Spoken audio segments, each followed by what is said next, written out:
کوژده کال مخکې شوې وه. د واده خبرې یې روانې وي. یوه ورځ له مور او ورور سره نږدې بازار ته د سودا اخیستلو لپاره لاړه. دکان کې په سودا بوخت ول. ورور یې د څه کار لپاره له دکان څخه ووت او مور یې په دکان کې د بل څه په کتلو اخته سوه.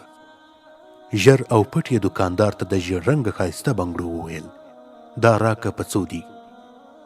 دکاندار بنګړي ورته راواخیستل، جیب ته یې لاس کړ، 100 روپۍ پټې دکاندار ته ورکړي او بنګړي یې جیب ته واچول. خپل کوژدن شوی هلک یې سترګو ته ودرېد او دا یې په زړه کې تېره کړه چې د واده په اوله شپه به دا بنګړي مړوندونو ته اچوي. ورځې وتې چې یوه ورځ مازدیګر احوال ورته راغی. زلمکی یې چې یو څو ورځې وروسته یې واده ورسره کېده د امریکایانو د څرخکو په بمبار کې شهید شوی دی.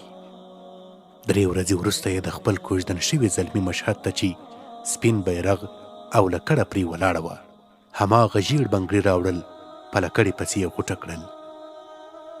زړه یې غوښتل چې لوی کوکې او چیغې وکړي، خو پښتني غیرت او حیا یې اجازه ورنه کړه. پټې سلګۍ یې وهلې او د مړو اوښکو په بدرګه د زلمکي له مشهد سره خدای پاماني وکړه. 2 کاله وروسته د مینې او وفا په نوم اخیستل شوي بنګړي لا هماغسې د مشهد په لکړه ځړېدلي دي، خو زیړ ښایسته رنګ یې سپین شوی دی او د حال په ژبه ظالمانو ته وایي ستاسو د ظلمونو له لاسه مونږ په مړوندونو نه په یوه لرګینه لکړه زاړه شو.